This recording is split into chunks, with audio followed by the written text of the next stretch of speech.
Hyderabad common people కి హైదరాబాద్ ద్వారా commissioner of Ranganath గారు ఎలాంటి సలహా ఇస్తారు? ఒక సలహా ఇవ్వమంటే, అంటే దీనికి సంబంధించి ఒక పానిక్ వాళ్ళలో కనిపిస్తోంది, మా ఇల్లు కూల్చేస్తారేమో, మా ఇల్లు నేలమట్టం అయిపోతుందేమో, ఒక భయంతో ఉన్న వాళ్ళకి మీరు ఇచ్చే ఒక అమూల్యమైన సలహా. సామాన్యులు ఎవరు పేదవాళ్ళు ఇప్పుడు ఇల్లు కట్టుకొని వాళ్ళు ఉన్న వాళ్ళని ఎవరిని జోలికి వెళ్ళము. మిడిల్ క్లాస్ వాళ్ళు ఎవరు కూడా వాళ్ళు ఇల్లులు కట్టుకొని వాళ్ళు ఉన్న వాళ్ళని ఎవరి జోలికి వెళ్ళము.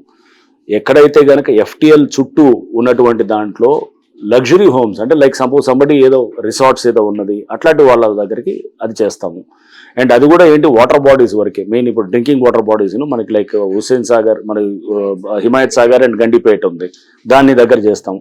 వేరే లేక్స్ దగ్గర కూడా అలానే విల్లాస్ వాళ్ళని టార్గెట్ చేస్తామని అందరినీ అనట్లేదు. దాంట్లో ఇప్పుడు కన్స్ట్రక్షన్ చేస్తున్నారు, సపోజ్ కొంతమంది కన్స్ట్రక్ట్ చేస్తున్నారు, వాళ్ళని కూడా ఖచ్చితంగా చేస్తాం. ఎవరో నేను విల్లా కొనుక్కుంటున్నాను, చెరువు దగ్గర కొన్నాను, ఆల్రెడీ కొన్నాను, నేను విల్లాలో ఉన్నాను, అరే జస్ట్ బికాజ్ నేను విల్లా ఇది కొంచెం ఇది మంచి నేను కాస్త హైయర్ లెవెల్లో ఉన్నాను కాబట్టి నాది కూలగొడతారంటే అలా కూడా ఉండదు. సో దాంట్లో మనం వెళ్ళేటప్పుడు మీకు ఈ ఫార్ములేట్ చేసినప్పుడు ఏది మేము వెళ్తామంటే ఫస్ట్ ఇదండి. అంటే బేసికల్గా ఒక కమర్షియల్స్ లేకపోతే వాళ్ళ అంటే అతని ఉండడానికి కాకుండా అతను ప్లెజర్ కోసం వాడేదాన్ని ముందు టార్గెట్ చేస్తా ఉన్నాం. లేదా అతని కంఫర్ట్ కోసం కమర్షియల్, ఇప్పుడు ఒక ఏది కన్వెన్షన్ హాల్, లేదా అతను ఒక కమర్షియల్ కాంప్లెక్స్, లేదా ఒక రిసార్ట్, లేదా ఒక సమ్ గేమింగ్ విలేజ్, ఇట్లాంటి వాటిలన్నింటినీ కూడా డెఫినెట్గా it comes with in the purview of. అంటే ఫస్ట్ ఫోకస్ చేసి నెక్స్ట్ స్టెప్ బై స్టెప్ తీసుకెళ్తూ అండ్ నాలాస్లో కూడా నాలాస్ పక్కన బఫర్లు ఉంటాయి, బఫర్లు దాని మీద కన్నా ముందు నాలాని బ్లాక్ చేసేది, నాలాని రివైవ్ చేయాలన్నమాట. మూసేసిన నాలాన్ని తెరిపించాలి. అది తెరిపించాలన్నప్పుడు దాంట్లో అన్నింటినీ మనం చేస్తే కనుక మొత్తం మనం ఒకేసారి అన్ని ఫ్రంట్స్ ఓపెన్ చేయకూడదు. సో మెల్లిగా స్టెప్ బై స్టెప్ వెళ్ళి దాన్ని గ్రాడ్యువల్గా ఆ ప్రాబ్లమ్ని లీస్ట్ పబ్లిక్ రెసిస్టెన్స్ తోటి మాక్సిమం పబ్లిక్ గుడ్ చేయగలిగితే కనుక then that is what we wanted. Right. So Janwada farm houses కి సంబంధించి చాలా పెద్ద ఎత్తున చర్చ జరుగుతోంది. What is your stand on that? ఏం గుర్తించారు, అక్కడ ఏం జరిగింది అనుకుంటున్నారు? జన్వాడ ఫార్మ్ హౌస్ అనే దాని గురించి చూస్తే కనుక అది మోర్ ఆఫ్ 111 జీవోలో ఉన్నటువంటి ఇదిగా మేము చూస్తున్నాము. సో 111 జీవో అనేది మా స్కోప్లో లేదు. నెంబర్ 1, మీరు ఎంటర్ అవ్వరా అక్కడికి? 111 జీవోలో మేము ఎంటర్ అవ్వం, మేము రాము. 111 జీవోలో అంటే చాలా ఉన్నాయి, హండ్రెడ్స్ ఆఫ్ వేల స్ట్రక్చర్స్ ఉన్నాయి. ఇది ఒకటే ప్రత్యేకంగా ఎందుకు వెళ్తాం? నాలా ఉందనుకోండి ఫర్ ఎగ్జాంపుల్, ఎఫ్టిఎల్ బఫర్ రోజు ఖచ్చితంగా చేసేవాళ్ళు, అది లేదు, అది 111 జీవోలో ఉంది. బట్ రేపు అక్కడ 111 జీవోలో చాలా స్ట్రక్చర్స్ రిమూవ్ చేస్తున్నప్పుడు దాంట్లో జన్వాడ ఫార్మ్ హౌస్ ఉంది, హైడ్రాన్ హెల్ప్ అడిగితే ఖచ్చితంగా చేస్తాం. సపోజ్ అక్కడ 100 స్ట్రక్చర్స్ తీస్తున్నాం, మొత్తం ఏరియాలు అంతా కూడా తీస్తున్నప్పుడు దాంట్లో దిస్ ఈజ్ ఆల్సో వన్ అంటే నేను హెల్ప్ చేస్తాను, డెఫినెట్ చేస్తాను.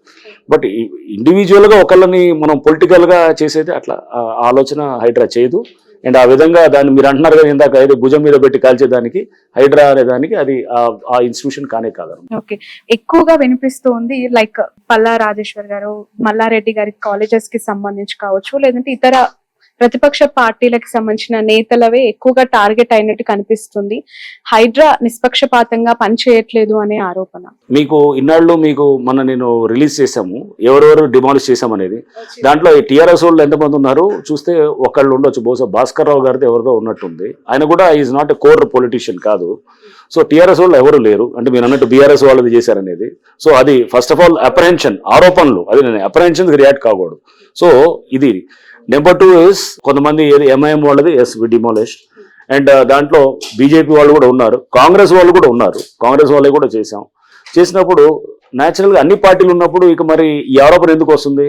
ఇది అన్ని పొలిటికల్గా ఎక్కడో అలిగేషన్ చేసేదానికి రేపు అందుకో ఎన్ని వర్క్ తోటి మనకు చూపించేటటువంటి ఉంటాయి. వెళ్ళే కొద్దీ మీరు నెక్స్ట్ 1 month 2 months 3 months మీరు చూసినప్పుడు దాంట్లో అప్పుడు ఎక్కువ టీఆర్ఎస్ వాళ్ళే డిమాలిష్ అయినాయా లేదా ఎవరి డిమాలిష్ అయినాయి, అసలు పార్టీల సమాజంలో డిమాలిష్ అవుతున్నారా, ఇవన్నీ కూడా నాకు అర్థం అవుతాయి. ఫైనల్ గా ఒక క్వశ్చన్ సార్, హైడ్రాక్ అసలు చట్టబద్ధత అనేది లేదు, కేబినెట్ లో అప్రూవల్ లేదు, దీనికి ఒక చట్టం అనేది కాదు, ఇది జస్ట్ ఒక జివో తీసుకొని వచ్చేస్తున్నారు, అక్కడ నోటీస్ వచ్చేసింది కట్టేశారని చెప్పి కూల్ చేస్తున్నారు. అథెంటికేషన్ ఏంటి అసలు?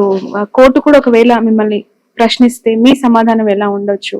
హైడ్రా అనేది ఒక జియో ద్వారా కాన్స్టిట్యూట్ అయింది. జియో అనేది ఒక గవర్నమెంట్ ఆర్డర్ ఉంటుంది, 99 జియో ఉంది, dated 19th July last month తో వచ్చింది. సో ఇది జియో కాన్స్టిట్యూట్ చేయడానికి ఏంటి, ఆర్టికల్ 162 అని ఉంటుంది రాజ్యాంగంలో. ఆర్టికల్ 162 ఏం చెప్తుందంటే the executive power of the state extends to all the subjects to which the legislative power of the state extends to అన్నమాట. అంటే చట్టాన్ని చేసేటటువంటి అధికారం ఎక్కడ దాకా ఉంటుందో అన్నిటికీ కూడా ఎగ్జిక్యూటివ్ పవర్ అంటే ఎగ్జిక్యూటివ్ ఏది ఇట్లా ఒక గవర్నమెంట్ ఆర్డర్ ద్వారా చేసేదానికి కూడా అవకాశం ఉంటుంది. అండ్ దీనికి గవర్నమెంట్ ఆర్డర్ ద్వారా ఎగ్జిక్యూటివ్ రిజల్యూషన్ ద్వారా అంటే ఎగ్జిక్యూటివ్ ఆర్డర్ ద్వారా చాలా సంస్థలు ఫ్లోట్ అయినాయి ఇంతకుముందు. ఇక్కడ మన దగ్గర చూస్తే విజిలెన్స్ ఎన్ఫోర్స్మెంట్ డిపార్ట్మెంట్ ఉండొచ్చు, ఏసీబీ ఉండొచ్చు, లేకపోతే కేంద్రంలో చూస్తే ప్లానింగ్ కమిషన్ ఒకప్పుడు మొత్తం ప్లానింగ్ కమిషన్ ఉండొచ్చు, లా కమిషన్ ఉండొచ్చు. ఇవన్నీ ఎన్నో కమిషన్స్ కూడా ఎగ్జిక్యూటివ్ ఆర్డర్ ద్వారా ఫామ్ అయినాయి అనమాట. సో అందుకోసము దీనికి ఓన్లీ చట్టం చేస్తేనే ఇది అనేది కాదు, బట్ డెఫినెట్గా దీనికి కొన్ని ఎక్కడెక్కడైతే కొన్ని చిన్న చిన్న లూప్ హోల్స్ ఉన్నాయో దానికి కూడా చట్టబద్ధత తీసుకురావడానికి కంప్లీట్ ఇది ఒక ఇండిపెండెంట్ బాడీ అంటారా సార్? ఇండిపెండెంట్ డిపార్ట్మెంట్, ఎవరు దీని వెనక ఎవరు ఇండిపెండెంట్ డిపార్ట్మెంట్. దీనికి బడ్జెటింగ్ సెపరేట్ చేశారు, దీనికి గవర్నింగ్ కౌన్సిల్ కి చైర్మన్ సీఎం గారు ఉంటారు, దీని మినిస్టర్స్ కూడా దాంట్లో మెంబర్స్ ఉన్నారు, అండ్ దానికి కమిషనర్ గా నేను ఉన్నాను. సో ఇవన్నీ దీనికి ఒక జియో ద్వారా వచ్చిందనేది చట్టం పరిధిలో రాదు అని అంటే పొరపాటు. అది GO is also legally valid ఇదనమాట, ఒక అంటే లీగల్ గా ఫార్ములేట్ అయినటువంటిది అనమాట. రైట్. విస్తరించడానికి పోలీస్ స్టేషన్స్ అన్నారు, చాలా కొత్తగా అనిపించింది sir. Finally conclude with that, ఎన్ని పోలీస్ స్టేషన్స్ ఏర్పాటు చేయబోతున్నారు, ఎంత స్టాఫ్ పెంపొందించాలని అనుకుంటున్నారు? ఒక పోలీస్ స్టేషన్ తో పెట్టాలండి హైదరాబాద్. అక్కడ కంప్లైంట్స్ ఏ రకంగా తీసుకునే అవకాశం ఉంది స్టేటస్ కోసం? అంటే మీరు ఒకటి ఎక్కడన్నా ఒక లేఅవుట్ ఉందనుకోండి, లేఅవుట్ లో వాళ్ళు దొంగ లేఅవుట్లు వేసి, లేకపోతే ఆల్రెడీ ఎగ్జిస్టింగ్ లేఅవుట్ లో పార్కులు ఉన్నాయి దాన్ని తీసేసి ఇంకో లేఅవుట్ వేసి దాన్ని మళ్ళీ అమ్మారనుకోండి, అమ్మితే కనుక దాన్ని చెక్ చేస్తాం. అట్లానే దొంగ పర్మిషన్లు తీసుకొచ్చి ఎక్కడో ఒక చోట వాళ్ళు చెరువులో పర్మిషన్స్ కాకుండా ఎక్కడో నెంబర్లు వేసి చేశారనుకోండి, అది కూడా ప్రాసిక్యూట్ చేస్తాం. ఇట్లా రకరకాలుగా ఉంటాయి అనమాట. అంటే మన కేసెస్ దీంట్లో అంటే గవర్నమెంట్ అసెట్స్ ని ప్రొటెక్ట్ చేసే క్రమంలో క్రిమినల్ గా ఎవరన్నా గనక చేస్తే గనక వాళ్ళ మీద ప్రాసిక్యూట్ చేయడానికి పోలీస్ స్టేషన్ పనికొస్తుంది. Right. Entire social media, digital మీడియాలో మీకు చాలా మంచి అప్లాజ్ అనిపిస్తుంది సార్. చాలా మంది అప్రిషియేటబుల్ కమెంట్స్ అనేవి టువర్డ్స్ హైడ్రా వాళ్ళు ఎక్స్ప్రెస్ చేస్తూ ఉన్నారు. ఎలా ఉంది ఆ ఫీల్? ఎక్స్పెక్ట్ చేశారా? ఎందుకు అంటే విమర్శించే వాళ్ళు అక్కడ స్ట్రక్చర్ కోల్పోయిన వాళ్ళు అయి ఉంటారు, కానీ రాష్ట్ర వ్యాప్తంగా కూడా ఇలాంటి పనులు చేయాలని కోరుకుంటున్న వాళ్ళు కూడా ఉన్నారు. ఎలా చూస్తున్నారు? నేను ఏది అప్లాస్ కోసం క్రిటిసిజం కోసం నేను ఎప్పుడు పనిచేయను.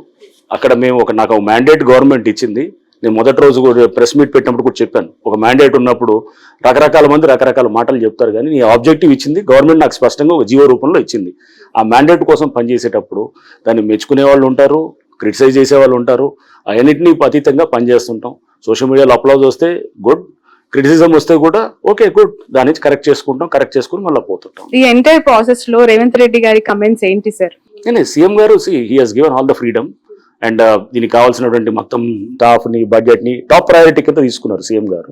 తీసుకొని దీనికి చాలా ఇంపార్టెన్స్ ఇస్తున్నారు. ఎందుకంటే కబ్జాలంటే రేపు భయపడాలి, అసెంబ్లీలో కూడా చెప్పారు. కబ్జాలంటే కనుక ఇక్కడ భయపడాలి, ఆ వాతావరణం తీసుకురావాలి. అంతేగాని జంగిల్ రాజ్యం నడవకూడదు. జంగిల్ రాజ్యం నడిచామనుకోండి, మనం ఒక నాగరిక సమాజంలో ఉన్నదానికి ఇష్టానుసారంగా ఎవడంటే వాడు వచ్చేసి కబ్జాలు చేస్తున్న క్రమంలో చేస్తే కనుక దెన్ ఐ డోంట్ థింక్ అది కరెక్ట్ కాదు. ప్రభుత్వం ఆ ఇంటెంట్ తో ఉంది కాబట్టి they have created this organisation. Sir, ఇంకా వరంగల్ లైక్ ఖమ్మం ఇలాంటి కొన్ని సిటీస్ లో ఏర్పాటు చేయాలి, ఇమీడియట్ గా యాక్టివ్ అవ్వాలి అని కోరుకునే వాళ్ళకి మీరేం చెప్తారు? అది గవర్నమెంట్ తీసుకునే డెసిషన్ బట్టి ఉంటుంది. సో ప్రస్తుతం యాజ్ ఇట్ ఈస్ మాకే ఇదే చాలా హెవీ అయిపోతుంది. సో అది గవర్నమెంట్ నిర్ణయాలు బట్టి మేము ముందుకు పోతాం. Right. Thank you so much sir. Thank you. ఇది రంగనాథ్ గారితో special interview. That's all for now.